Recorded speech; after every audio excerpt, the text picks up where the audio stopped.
Assalamualaikum warahmatullahi wabarakatuh. Alhamdulillah wa kafa, wassalatu wassalamu ala rasulillahil mustafa wa ala alihi wa ashabihi ahli sidqi wal wafa wa ba'd. Ma'asyiral muslimin wal muslimat, jamaah salat subuh hafizakumullah. Alhamdulillah, pagi hari ini kita kembali diberikan peluangan oleh Allah Subhanahu wa taala untuk hadir di masjid ini dalam rangka kita menjalankan aktivitas ibadah. Mudah-mudahan Allah Subhanahu wa taala menerima semua amal ibadah yang kita lakukan sejak pagi hari ini. Amin. Jemaah sekalian, insyaallah kajian kita akan bertemakan tentang Sholahul walid li sholahil walad. Kesolehan dan kebaikan orang tua untuk kesolehan dan kebaikan anak. Jamaah dirahmati Allah Subhanahu wa taala. Sebagaimana kita mengenal kaidah bahwa wajazaa'u sayyi'atin sayyi'atun mithluha, balasan keburukan itu keburukan pula, maka seperti itu pula kebaikan. Allah mengatakan hal jazaa'ul ihsan illal ihsan. Tidaklah balasan untuk kebaikan itu kecuali kebaikan pula. Di antara bentuk kebaikan yang kita harapkan untuk diri kita, untuk hidup kita, termasuk untuk keluarga dan anak-anak kita adalah bagaimana anak-anak kita menjadi anak-anak yang saleh. Itu kebaikan yang kita harapkan. Tentu kebaikan yang kita harapkan itu juga harus dimulai dengan kebaikan-kebaikan pada diri kita. Memiliki keturunan dan anak-anak yang baik, yang soleh, yang menyejukkan mata, yang kalau kita melihat mereka kita senang, tentram hati dengan ketaatannya, dengan baktinya, dengan ibadahnya, dengan amal-amal soleh yang dilakukannya. Itu adalah sesuatu yang lumrah dan diinginkan oleh semua orang tua. Saya kira tidak ada di dunia ini orang tua yang gak ingin anak-anaknya baik, anak-anaknya soleh. Jangankan kita orang-orang baik, orang soleh yang rajin beribadah, rajin ke masjid, rajin majelis taklim. Para pendosa, pelaku kejahatan itu juga ingin anak-anaknya baik. Mereka gak ingin anak-anaknya jadi pelaku kejahatan pula. Sehingga kita sering mendengar ungkapan mereka, saya bejat gak apa-apa, penjahat gak apa-apa, pencuri, perampok gak apa-apa, yang penting anak-anakku tidak seperti aku. Yang penting anak-anakku baik, anak-anakku soleh. Itu ungkapan para orang tua ya. Apalagi kita, orang-orang baik tentu lebih menginginkan lagi agar anak-anak kita baik. Makanya seringkali kita berdoa ya, dalam doa yang sering kita baca di berbagai kesempatan, agar Allah Subhanahu wa taala memberikan istri dan anak yang soleh. Apa itu Pak doanya? Rabbana hab lana min azwajina wa dzurriyyatina qurrata a'yun waj'alna lil muttaqina imama. Ya Rabb, berikanlah untuk kami istri-istri dan anak-anak keturunan yang menyejukkan mata, orang-orang yang taat beribadah, yang istri-istri taat. Selain taat beribadah juga taat kepada suami, anak-anak yang soleh, taat beribadah dan juga berbakti kepada orang tua. Bahkan doa kita adalah waj'alna lil muttaqina imama. Ya Allah, jadikanlah kami pemimpin orang-orang bertakwa. Jadi bukan sekedar bertakwa, tapi apa Pak? Pemimpin orang-orang bertakwa. Pemimpin itu kan teladan. Jadi lebih tinggi dari sekedar orang bertakwa. Pemimpinnya orang bertakwa, teladannya orang bertakwa, yang lebih bertakwa daripada orang-orang bertakwa.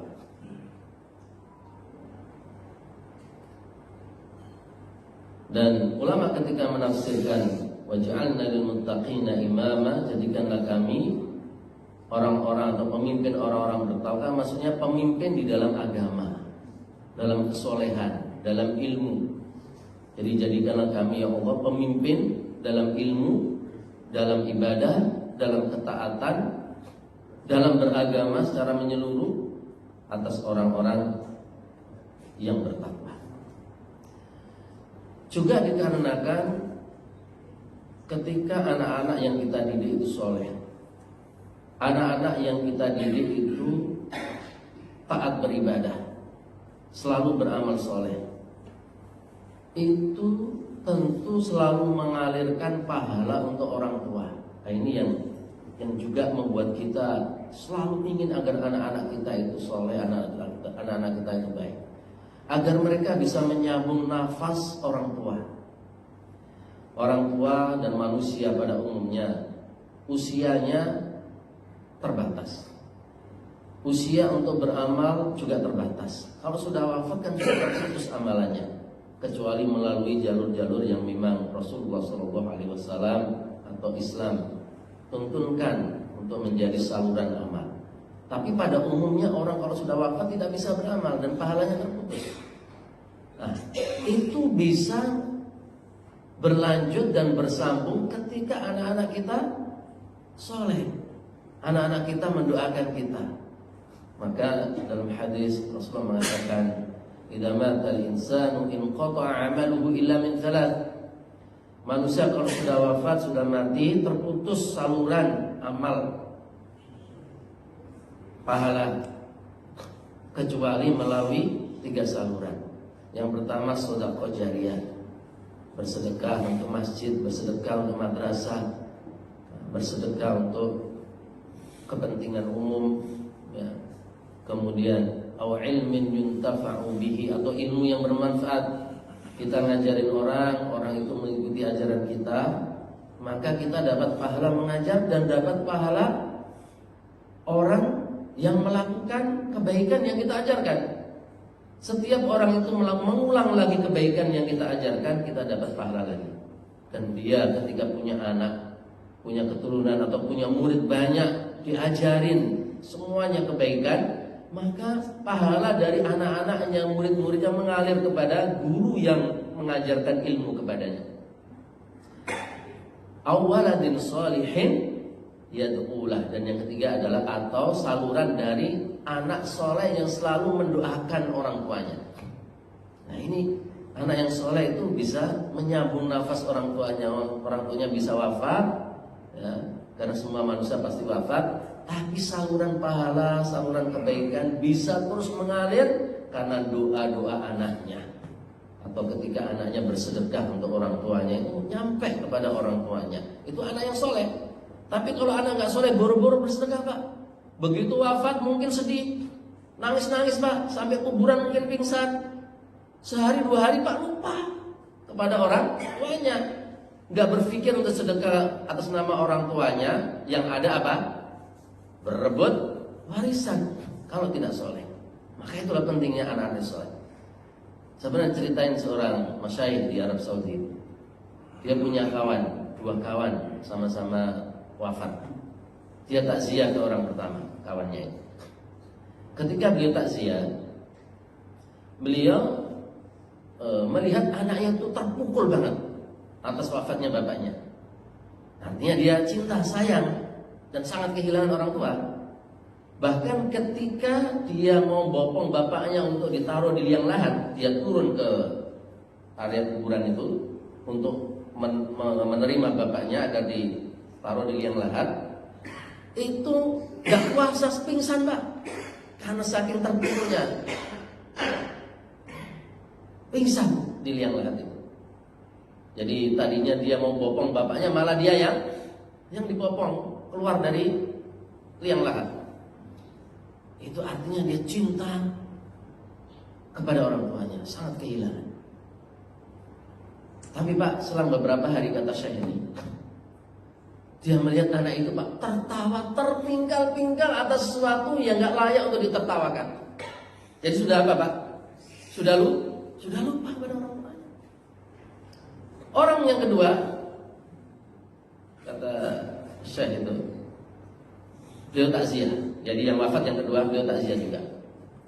Sama, anaknya sedih, keluarganya sedih, terpukul atas kehilangan orang tua yang menjadi penumpang hidup mereka selama ini. Luar biasa sedihnya. Sampai kemudian selesai dikuburkan.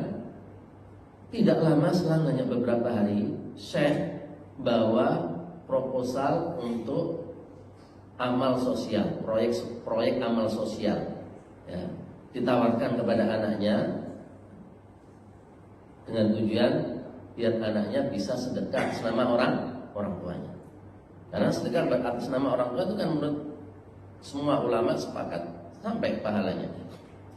Dengan dasar itu, keinginan itu, Syekh itu datang kepadanya. Hanya menyodorkan proposal 20.000 rial, Pak.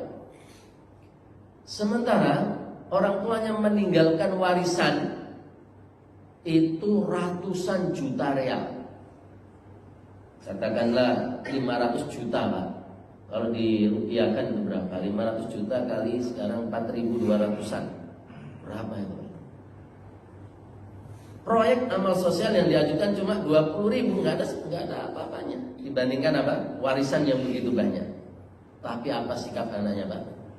Yang sedih ketika bapaknya meninggal tadi itu, nolak, nggak mau terima, nggak mau ACC. Jadi lupa pada orang tuanya, lupa, nggak ingat. Begitu cinta, begitu dekat kepada orang tua ketika masih hidup, ketika masih butuh kepada orang tuanya. Tapi begitu orang tuanya meninggal sedih di hari itu, tapi setelah itu lupa. Maka ini pentingnya anak dan keturunan yang soleh, yang selalu ingat jasa-jasa orang tuanya, sehingga mereka selalu ingin berbuat baik, mendoakan orang tuanya, ya. Kemudian bersedekah untuk kedua orang tuanya, menyebut kebaikan orang tuanya, dan lain sebagainya. Inilah harapan kita semuanya, para orang tua, agar kita punya anak-anak yang soleh. Dan kebaikan anak itu tergantung kepada kebaikan orang tua. Orang tua yang baik insya Allah akan menjadikan anak-anak juga baik. Ada banyak dalil yang menguatkan itu. Di antaranya dalam surat Al-Kahfi 82 Allah mengatakan, dalam kisah Khidir ketika mengajarkan ilmu kepada Nabi Musa, di antara ilmu yang diajarkan adalah ketika Khidir memperbaiki rumah milik 2 anak yatim, ya, yang hampir roboh itu diperbaiki dan tidak ngambil upah. Dan masyarakat biasa kalau memperbaiki rumah orang ngambil upah itu biasa, apalagi Nabi Musa dan Khidir saat itu dalam perjalanan butuh bekal. Tapi Khidir nggak mau ngambil upah dan sempat Nabi Musa protes, kenapa nggak ngambil upah? Nah, sebagaimana pelajaran yang lainnya juga ketika Khidir membangun perahu dan sebagainya, Nabi Musa juga sempat protes. Ya, tapi kemudian Nabi Musa menerima apapun yang diajarkan oleh gurunya. Dan alasan Khidir adalah kenapa tidak mengambil upah memperbaiki rumah 2 anak yatim itu. Dikatakan oleh Allah, wa kana abuhuma shalihah.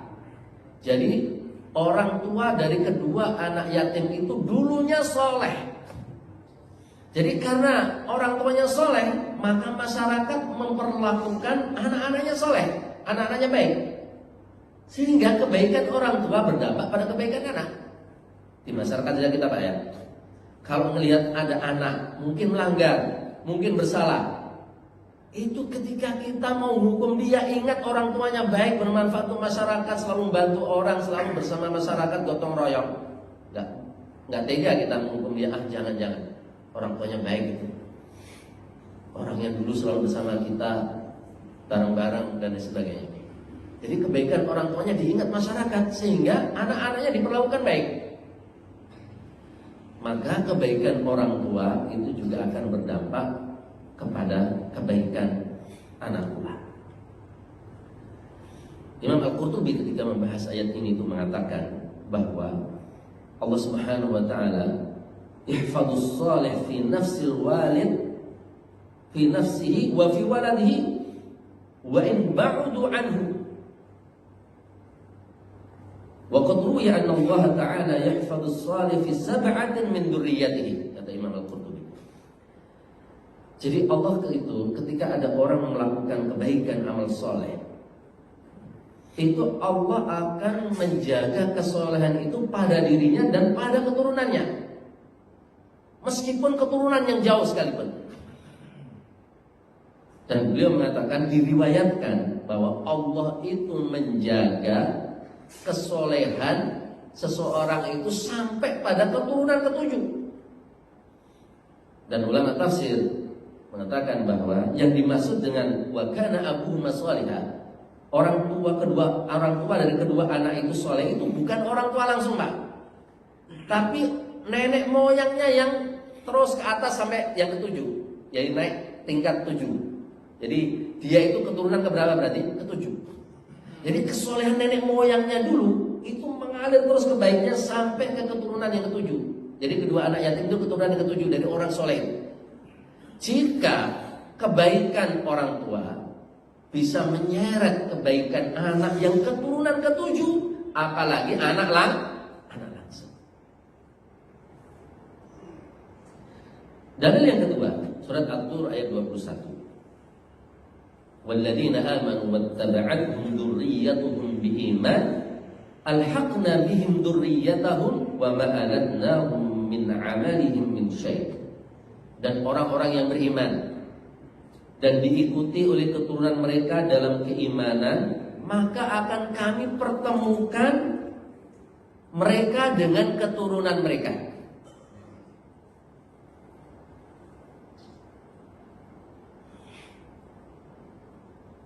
Jadi ketika orang tua soleh beriman, itu menjadi sebab anak-anaknya juga nanti akan disatukan dengan orang tuanya.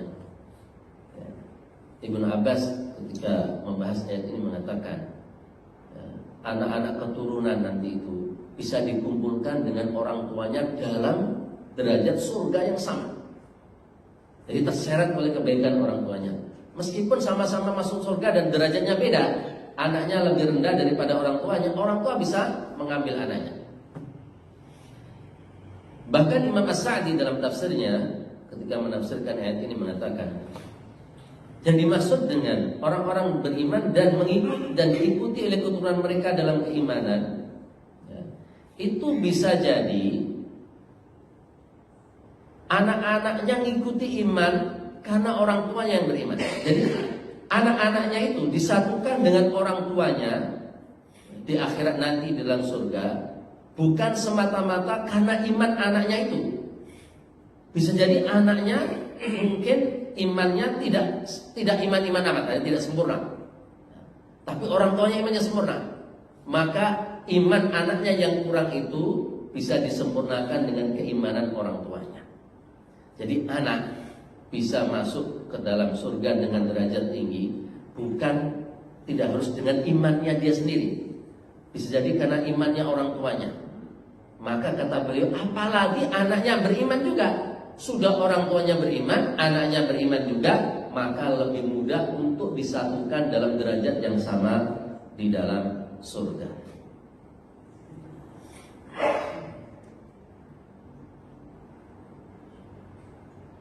Dalil yang ketiga,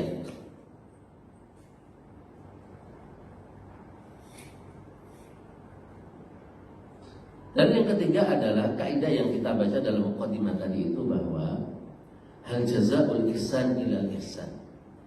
Tidaklah pahala kebaikan itu kecuali akan diberikan kebaikan pula.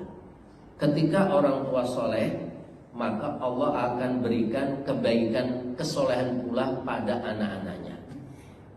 Orang tua soleh akan menyeret anak-anaknya juga soleh. Hal jazaa'ul ihsan ila ihsan. Jadi kaidah juga mengatakan al jazaa'u min jinsil amal. Jadi balasan atas balasan itu adalah sesuai atau setimpal dengan amal. Amal orang soleh maka akan dikasih ganjaran yang sama, yaitu kesolehan anaknya. Dan ini kaidah dan sunatullah, sesuatu yang selalu akan terulang dan pasti akan sesuai dengan apa yang Allah Subhanahu wa taala kaidahkan, tidak akan menyimpang. Kalau orang itu soleh, insya akan diberikan balasan kesolehan. Kalau tidak kepada anaknya, langsung bisa kepada keturunannya dan seterusnya. Jamaah dirahmati Allah Subhanahu wa taala. apa sesungguhnya bentuk-bentuk kebaikan dan kesolehan orang tua agar bisa menularkan kebaikan pada kesolehan dan kesolehan anak. Yang pertama adalah, jadi perkara-perkara apa yang merupakan bagian dari kebaikan orang tua yang bisa menularkan kebaikan anak. Yang pertama, al-qudwah al-hasanah, contoh dan teladan yang baik. Hadirin yang dirahmati oleh Allah Subhanahu wa taala, Rasulullah sallallahu alaihi wasallam adalah teladan yang baik. Ketika Rasulullah sallallahu alaihi wasallam memulai dakwah, maka pertama kali yang didakwahi Rasulullah sallallahu alaihi wasallam siapa, Pak? Orang lain apa keluarganya dulu? Allah ketika memerintahkan Nabi mulai berdakwah, itu Allah mengatakan wa andir ashiratakal aqrabin. Peringatkanlah kepada keluarga kamu yang terdekat. Itu Rasulullah SAW ketika memulai berdakwah. Maka Rasulullah SAW membangun keteladanan dulu dalam rumah tangganya, dalam keluarganya. Setelah itu kemudian mendakwahi manusia, dan itu akan lebih mudah. Orang melihat, oh Nabi keluarganya komitmen dengan Islam, maka orang-orang pun akan mengikuti komitmen Nabi dan keluarga Nabi kepada Islam. Juga dalam surat At-Tahrim ayat 6 Allah mengatakan, ya ayyuhalladzina amanu qu anfusakum wa ahlikum nar. Wahai orang-orang beriman, jagalah diri kalian dan keluarga kalian dari api neraka. Ayat ini juga memberikan pemahaman kepada kita bahwa kesolehan keturunan, keluarga dan anak itu tergantung kepada kesolehan orang tua. Surat At-Tahrim ini adalah surat yang memerintahkan kita untuk mendidik keluarga. Allah mengatakan, wahai orang-orang beriman, qu anfusakum, jagalah diri kalian, itu para orang tua, wahlikum, dan kemudian keluarga kalian dari api neraka. Allah mengarahkan kewajiban untuk menjaga diri dari api neraka itu pertama kali diarahkan kepada orang tua dulu, anfusakum. Setelah itu baru ahlikum, keluarga. Artinya apa? Orang tua harus ngasih teladan dulu sebelum ngajak istri dan anak-anaknya. Orang tua ya, atau kepala rumah tangga yang ingin istri dan anak-anaknya rajin sholat, dia harus rajin sholat. Orang tua yang ingin anak-anaknya rajin ke masjid, orang tua juga harus ke masjid dulu. Tidak mungkin kita ngajak anak kita ke masjid atau nyuruh anak kita ke masjid sementara kita sholat di rumah. Anak akan punya argumentasi, bapak aja sholat di rumah, kok ngajak saya sholat ke masjid? Teladan. Dan ini adalah kewajiban yang Allah arahkan di dalam surat At-Tahrim dalam kita mendidik keluarga kita. Ulama-ulama ketika menafsirkan ayat ini, kemudian dipadukan dengan surat Al-Ankabut ayat 8 yang mengatakan wa wassaynal insana biwalidayhi husna, dan kami wasiatkan kepada manusia agar berbuat baik kepada kedua orang tua. Jadi dalam surat Al-Ankabut itu perintah agar anak-anak berbakti kepada orang tua, berbuat baik kepada orang tua, melakukan kebaikan yang ditujukan untuk orang tua.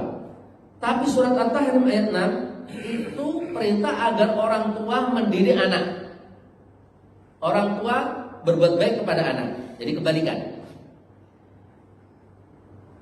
Kata ulama diantaranya adalah Ibnu Qayyim dalam Tuhfatul Mawdud, dia mengatakan di akhirat nanti orang tua akan lebih dulu ditanya oleh Allah tentang tanggung jawabnya terhadap anak sebelum anaknya ditanya tentang berbaktinya kepada orang tua. Jadi ada dua ayat, satunya memerintahkan anak berbakti pada orang tua, satunya memerintahkan orang tua berbuat baik mendidik anak dalam bentuk mendidik anak. Tapi yang pertama ditanyakan, kata Ibnu Qayyim dan para ulama, adalah tanggung jawab orang tua kepada anak dulu. Jadi ku anfusakumnya dulu yang ditanyakan, bukan wa wassaynal insana biwalidayhi husna. Itu nanti setelah orang tua ditanya tentang anaknya. Itu menunjukkan bahwa masalah mendidik anak itu jauh lebih harus kita prioritaskan ketimbang kita meminta atau menuntut hak dari anak kita. agar anak kita berbakti dan sebagainya. Karena pada dasarnya kalau kita berbakti kepada orang tua kita, dengan sendirinya anak akan berbakti. Artinya orang tua juga harus kasih contoh dulu. Maka dalam satu athar dikatakan, saya katakan athar karena riwayat hadis ini sebagian ulama mendhaifkan, meskipun sebagian mensahihkan seperti Imam Al-Hakim. Birru aba'akum tabarrukum abna'ukum. Berbaktilah kalian kepada kedua orang tua kalian, niscaya anak-anak kalian akan berbakti kepada kalian. Ini isyarat yang menunjukkan bahwa orang tua harus ngasih keteladanan ketika minta anaknya berbakti. Gak mungkin kita ujuk-ujuk dapat anak berbakti kalau kita gak berbakti kepada orang tua kita. Untuk dapat anak-anak yang berbakti kepada kita, harus dimulai dari bakti kita kepada orang tua. Seseorang yang ingin anaknya berbakti, dia harus berbakti kepada orang tuanya dulu. Dan tema tentang berbakti kepada orang tua ini, jamaah sekalian, tidak hanya cocok dengan untuk anak-anak SMP, SMA, atau SD, Pak. Justru untuk orang-orang tua seperti saya dan kita semuanya, kalau Bapak mungkin enggak, ya yang baru lepas dari keluarga, baru nikah, yang sudah dewasa, itu terkadang jauh lebih cocok. Kenapa? Yang baru lepas dari orang tua itu terkadang lebih cocok. Karena merasa sudah mandiri, sudah lepas dari orang tua, sudah menikah, mandiri, ya, sudah punya kerjaan sendiri, punya rumah sendiri. Ini yang biasanya justru berpotensi lupa pada orang tua. Tapi kalau masih usia-usia kuliah, SMA, SMP, SD, masih butuh orang tua, butuh uang saku, butuh kiriman. Kalau berbakti kepada orang tua karena masih punya kepentingan. Tapi begitu mandiri, punya kerjaan sendiri, rumah juga usaha sendiri, itu berpotensi lupa kepada kedua orang tuanya. Ketika belum punya istri yang disayangin, kalau ditanya, ya orang tua, terutama ibu. Ibu itu paling disayangi oleh anak biasanya, paling dekat anak itu kepada ibu. Tapi ketika nikah, Pak, ditanya siapa yang kamu cintai, kamu sayangi, ya istri. Rata-rata begitu orang. Sudah lupa orang tuanya, padahal masih punya kewajiban untuk berbakti kepada orang tuanya. Sudah punya anak, ditanya siapa yang kamu sayangi, ya anak. Istri pun sudah mulai tergeser. Istri orang tua tergeser, anak yang paling dicintai.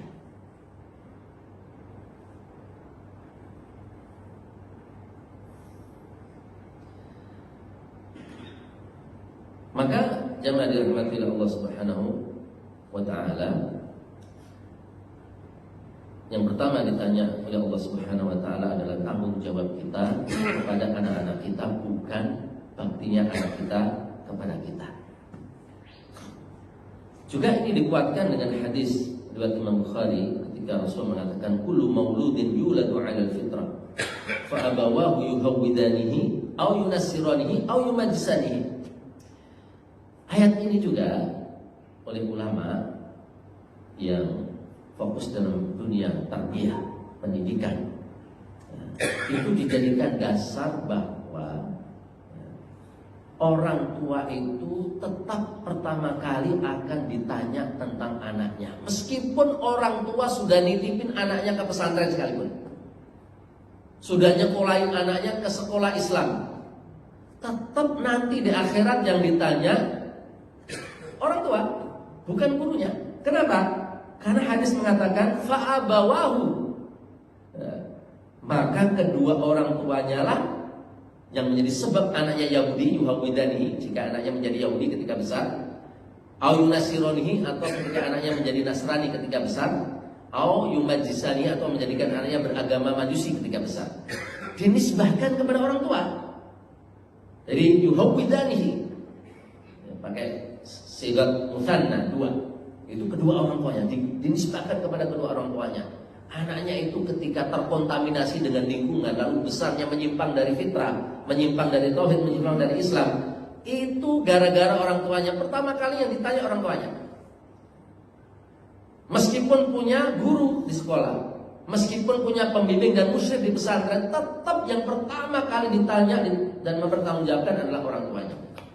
Maka penting orang tua kemudian memilih sekolah untuk anaknya, sekolah yang tepat, karena orang tua juga yang akan pertama kali ditanya oleh Allah Subhanahu wa taala. Sehingga orang tua ketika menyekolahkan anak, nyantrikan anak di pesantren, jangan merasa lepas. Sudah gak ada tanggung jawab, sudah aku serahkan kepada pesantren. Gak ada mutaba'ah, gak ada pengawasan, gak pernah nanya sampai mana hafalannya, sampai mana ngajinya, sampai mana sholatnya, sampai mana pelajaran agamanya dan sebagainya, gak pernah nanya. Yang penting sudah diserahkan 100% ke pesantren, sudah bayar, sudah semuanya tanggung jawab pesantren. Tidak. Karena Rasul mengatakan fayuhawidanihi, maka gara-gara orang tuanya lah anak itu menjadi Yahudi, Nasrani atau Majusi. Sehingga ini perlu juga kesadaran para orang tua ketika menyekolahkan atau memasukkan ke pesantren anak-anaknya. Ketika guru, musyrif, pembimbing itu harus terpaksa hukum anaknya di pesantren karena melanggar. Itu bagian daripada mendidik, harus sadari. Itu bagian daripada tanggung jawab orang tua untuk rela jika anaknya harus dihukum. Karena orang tua akan ditanya oleh Allah Subhanahu wa taala. Juga doa anak kita ketika dia berdoa itu juga menunjukkan bahwa orang tua harus memberikan keteladanan. Anak itu bisa berdoa karena orang tua ngasih teladan. Apa Pak doa anak itu untuk orang tuanya? Doa anak yang maksud dari Rasulullah untuk orang tua apa? Rabbil firli waliwalidayya warhamhuma kama rabbayani shaghira.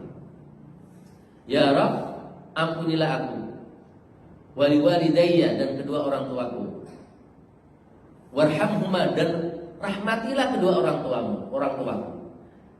Ya Allah, ampunilah kedua orang tuaku dan rahmatilah mereka. Itu anak ketika berdoa memberikan alasan kama rabbayani. Ini alasan anak berdoa, kama rabbayani, sebagaimana mereka mendidikku.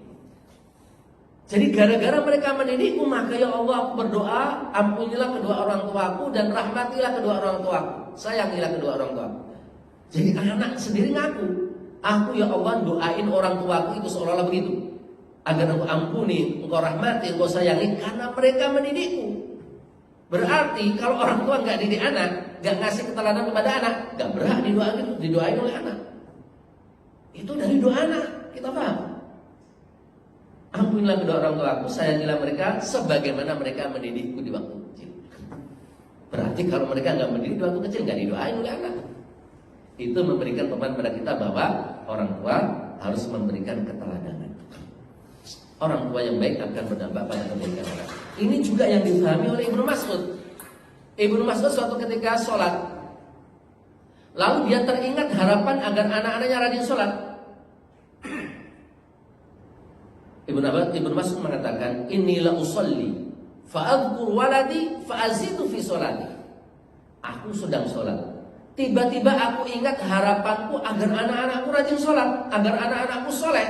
Fa'azidu fi sholati, maka aku tambah sholatku, aku panjangkan sholatku, aku semakin baguskan sholatku. Kenapa? Semakin baik sholat orang tua, semakin kuat daya tariknya untuk menyeret anaknya untuk rajin sholat pula. Itu yang disadari oleh Ibnu Mas'ud. Sehingga setiap kali dia sholat ingat anaknya, dia perbaiki sholatnya, dia panjangkan sholatnya. Karena sholat orang tua pun adalah kebaikan yang juga akan berdampak pada kebaikan anak. Yang kedua jemaah sekalian, di antara kebaikan atau bentuk kebaikan orang tua yang juga akan berdampak pada kebaikan anak adalah ihtimamul walid bi ta'limi waladihi umur dinihi. Perhatian orang tua dalam mendidik anak-anaknya dengan pendidikan Islam. Ini berdampak pada kebaikan anak. Orang tua yang ingin anak-anaknya soleh harus memulai dengan pendidikan yang baik, yaitu pendidikan Islam. Pendidikan yang memastikan anak-anaknya bisa beribadah sebelum pendidikan yang lain. Karena anak itu ada, dilahirkan di dunia untuk ibadah.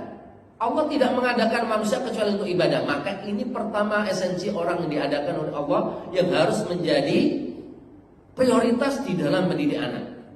Bagaimana anakku beribadah dulu. Masalah yang lain itu gampang, yang penting ibadah dulu. Karena Allah mengatakan wa ma khalaqtul jinna wal insa illa liya'budun. Aku tidak menciptakan jin dan manusia kecuali untuk beribadah. Maka tujuan utama ini yang harus kita benar-benar pastikan bisa dilakukan oleh anak kita. Dan ini menjadikan kita di dalam berparadigma memilih sekolah untuk anak kita adalah apa sekolah yang bisa menjamin anak-anak kita beribadah. Bukan apa sekolah yang bisa menjamin anak-anak kita jadi pejabat. Sekolah yang bisa menjamin anak-anak kita jadi pegawai, jadi makmur hidupnya, sejahtera dunianya, tidak. Tapi apa yang bisa menjamin anak-anak kita beribadah. Maka mengutamakan itu dalam mendidik anak adalah hal yang dituntut bagi orang tua dalam rangka untuk menjadikan anak-anaknya baik. Karena perkara akhirat tentu harus kita menangkan atas perkara dunia, termasuk dalam mendidik. Wabtaghi fima ataqallahu darul akhirah wa la tansa nasibaka minad dunya. Carilah dalam karunia Allah kehidupan akhirat. Ketika Allah meminta kita mencari akhirat, itu lafaznya wabtaghi, carilah. Carilah itu mencari dengan keseriusan, dengan usaha maksimal. Tapi ketika berbicara dunia, Allah hanya mengatakan wala tansa, tapi jangan lupain dunia. Dunia itu cuma jangan lupain saja, tetap boleh diambil. Dan memang kita harus ambil dunia, harus seimbang antara akhirat dan dunia. Jangan di akhirat saja, dunia juga harus kita ambil. Tapi ketika dalam pendidikan, prioritas yang utama yang harus kita berikan kepada anak adalah akhirat.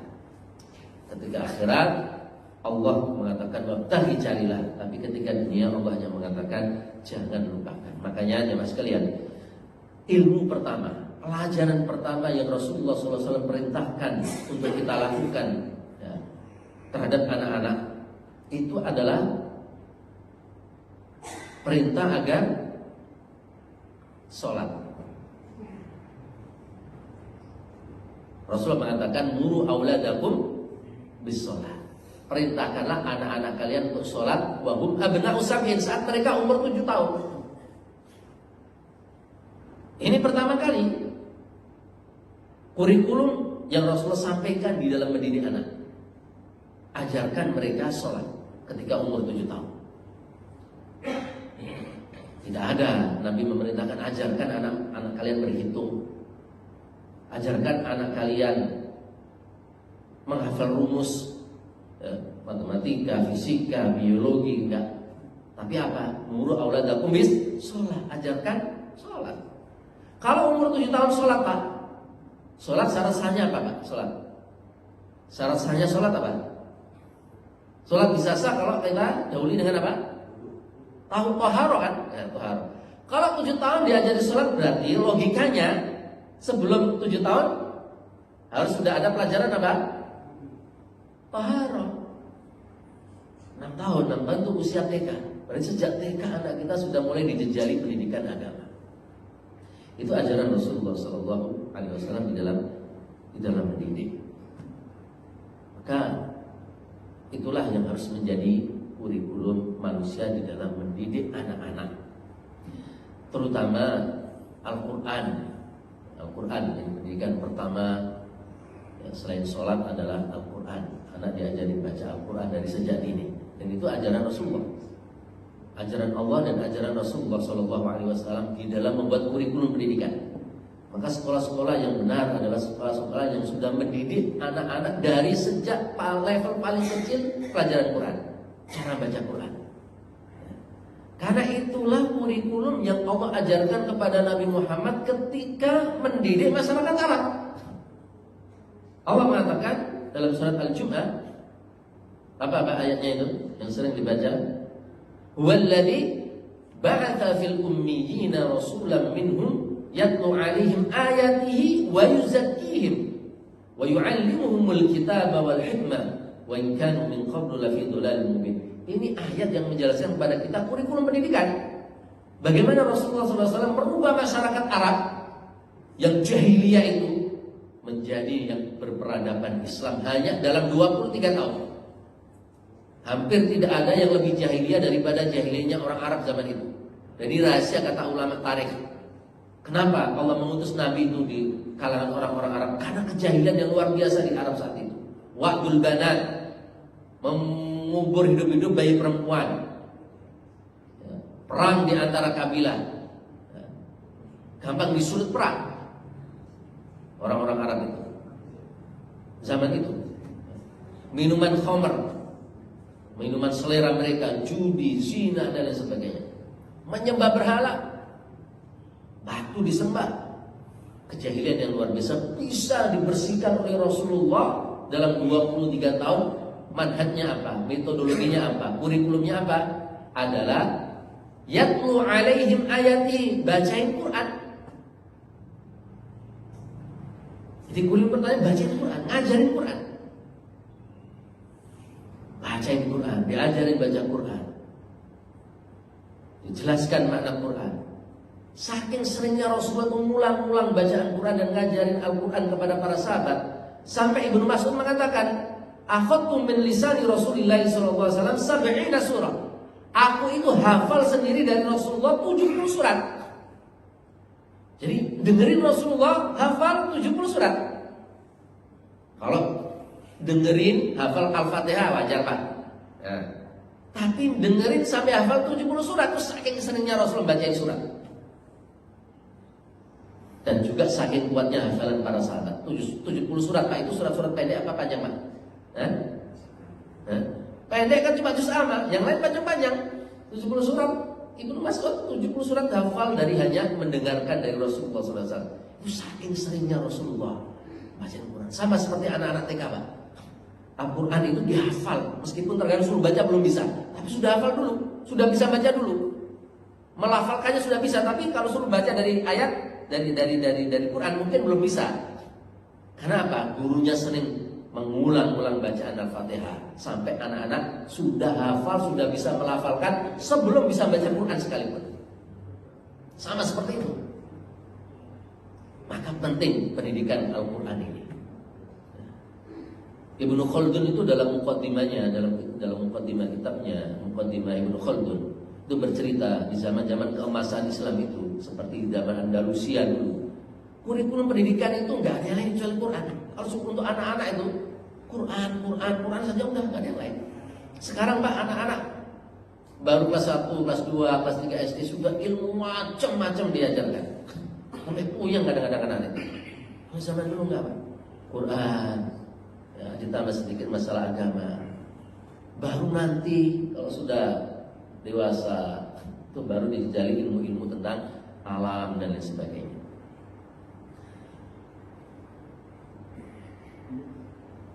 Maka ini yang harus menjadi paradigma berpikir orang tua dalam memilih madrasah, memilih sekolah, yaitu sekolah-sekolah yang menjamin anak-anaknya bisa beribadah kepada Allah, ya.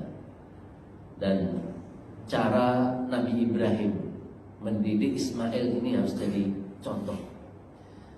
Ismail ditinggal dengan ibunya di lembah di Mekah, tidak ada kesejahteraan, nggak ada minuman, nggak ada makanan, nggak ada pohon, nggak ada buah. Sampai Hajar balik bertanya kepada Nabi Ibrahim ketika meletakkan mereka berdua di sini. Wahai Ibrahim, apakah ini perintah dari Allah? Jadi engkau meletakkan aku dengan Ismail di lembah yang kering ini karena perintah Allah, ya. Kata Hajar, dan lan yudayyi'ana Allah. Kalau begitu Allah tidak akan menyanyiakan.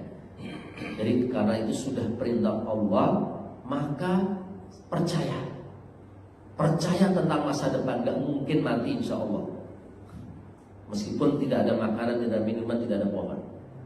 Maka Hajar dan Ismail berani ditinggal oleh Ibrahim di lembah Mekah itu yang tidak ada minuman, makanan, dan tidak ada buah-buahan itu. Dan kemudian akhirnya Hajar kan keliling cari air itu kan ceritanya. Kemudian sampai menemukan Zam-Zam itu. Karena kering. Cadas itu di lembah yang sekarang jadi Masjidil Haram itu. Itu paradigma berpikir dalam mendidik. Nabi Ibrahim tidak berpikir ketika mendidik anaknya, menaruh anaknya di tempat yang sejahtera, yang basah, banyak makanan, banyak buah-buahan.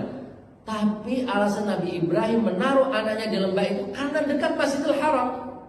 Maka dalam surat Ibrahim dikatakan, Rabbana inni askantu min dzurriyyati biwadin ghairi dzi zar'in 'inda baitikal muharram Rabbana liyuqimus shalah. Ya Allah, aku tinggalkan istri dan anakku, Hajar dan Ismail, di lembah, gak ada tanaman, gak ada buah-buahan, tapi di dekat Masjidil Haram. Kenapa ya Allah? Liyuqimus shalah, agar mereka bisa mendirikan salat. Itu saja tujuan Nabi Ibrahim. Jadi Nabi Ibrahim menyekolahkan anaknya Ismail di lembah Mekah yang kering itu, tujuannya biar dekat masjid dan biar bisa sholat. Itu saja, udah. Gak mikir nanti Nabi Ismail jadi pejabat atau jadi apa ketika sudah dewasa. Tapi yang penting bisa sholat saja, udah. Pokoknya itu aja. Nah, ini contoh orang tua di dalam mendidik anak. Udah tawakal kepada Allah. Yang penting anak diajarin ibadah dulu. Masalah masa depan Allah akan jamin. Nah, setelah ibadah beres baru silahkan diajarkan ilmu-ilmu yang lain. Ini manhaj dan metodologi di dalam mendidik anak sebagaimana metodologi para nabi, metodologi Al-Quran, metodologi para anbiya, metodologi para rasul-rasul Allah Subhanahu wa ta'ala. Yang ketiga, sudah syuruk sambil nunggu waktu sholat. Kebaikan orang tua yang harus dikembangkan agar bisa menularkan kebaikan kepada anak-anak. Sihatul mauqif, sikap yang benar orang tua di dalam mendidik anak. Di antara sikap yang dituntunkan di dalam Al-Quran, di dalam mendidik anak itu adalah sikap tega. Berapa banyak orang tua punya keinginan baik kepada anak-anaknya, tapi seringkali dihalangi atau terhalang rasa gak tega. Mau menyantrenkan anak, pengen orang tua agar anaknya soleh, sholatnya selalu terkontrol, ya, dan selalu dapat asupan ilmu-ilmu agama, ya. Tapi terhalang oleh rasa gak tega. Gak tega jauh dari anak, gak tega anak jauh dari orang tua, gak tega anak nanti tidur di tempat yang mungkin tidak seperti yang didapatkan ketika di rumah dan sebagainya. Rasa ini yang sering menjadi penghalang orang tua dari mendidik anak dengan pendidikan yang ideal. Maka Al-Quran mengajarkan kepada kita jangan merasa gak tega untuk kebaikan. Orang beriman itu harus tega demi kebaikan. Maka ketika Allah Subhanahu wa ta'ala menjelaskan tentang hukuman pencuri atau pezina di dalam surat An-Nur, itu Allah Subhanahu wa ta'ala iringi dengan ayat yang mengatakan wala ta'khudkum bihima rafatun fi dinillah in kuntum tu'minuna billah. Janganlah rasa iba kalian, rasa kasihan kalian kepada kedua orang tua yang dihukum dengan hukuman Islam itu menyebabkan kalian menghalangi hukum Islam diterapkan kepada mereka. Jadi jangan kalian merasa gak tega ketika ada orang bersalah dihukum demi kebaikan orang itu. Jangan merasa gak tega, karena itu demi kebaikan. Maka nggak boleh merasa nggak tega dalam rangka menghalangi kebaikan. Untuk kebaikan orang itu harus tega. Maka seringkali yang menghalangi kita di dalam mendidik anak-anak kita itu rasa nggak tega kita, rasa nggak enak kita. Kita ingin anak-anak kita tidak terpengaruh oleh lingkungan, tidak terpengaruh oleh media sosial, tapi kita nggak tega nggak ngasih handphone. Ketika ngelihat teman-temannya pegang handphone, nggak tega anak kita nggak bisa kasih handphone. Padahal handphone itu fitnah untuk anak-anak kita. Pak, sekarang pesantren-pesantren ini, kebetulan saya juga kelola pesantren. Rata-rata pesantren, saya menghubungi kawan-kawan yang kelola pesantren. Sejak setelah Covid, Pak, semua pesantren turun jumlah muridnya. Kenapa, Pak? Bukan karena Covid-nya, Pak. Kenapa, Pak? Karena ketika Covid, anak-anak itu banyak megang apa, Pak? Handphone. Bahkan anak yang di pesantren setelah Covid malas lagi ke pesantren. Karena libur lama di rumah selama libur offline-nya di rumah selama Covid. Kemudian semua pendidikan dilakukan online. Anak terbiasa pegang handphone. Setelah itu malas ke pesantren. Ketika kita tanya-tanya rata-rata anak-anak nggak betah di pesantren itu karena apa? Jauh dari handphone. Anak mungkin bisa kuat menahan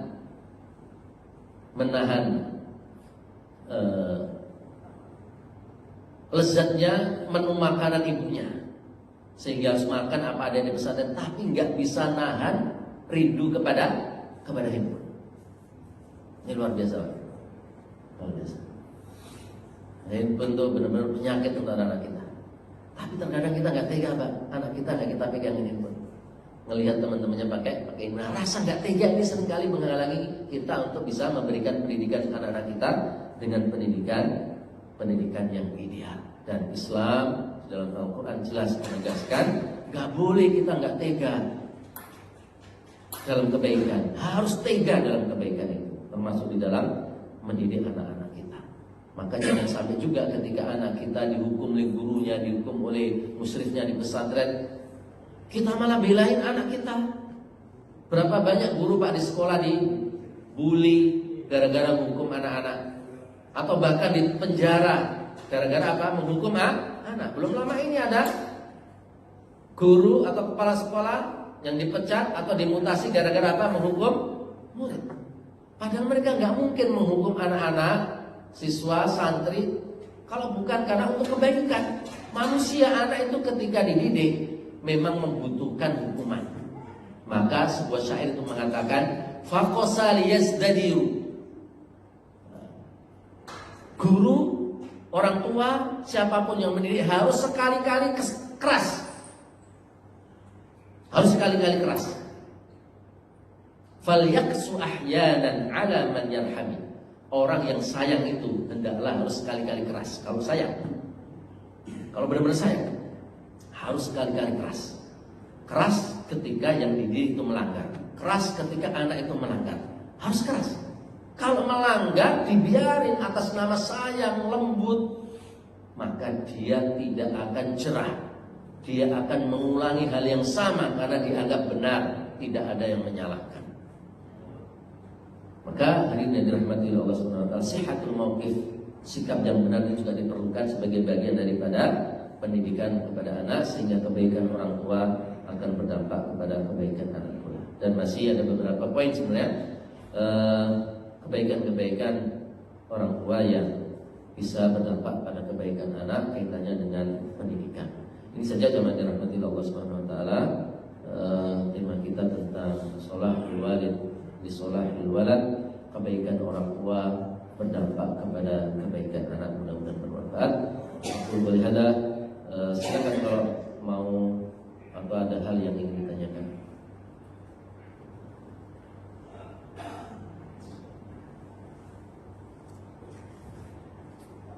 Monggo Pak kalau ada.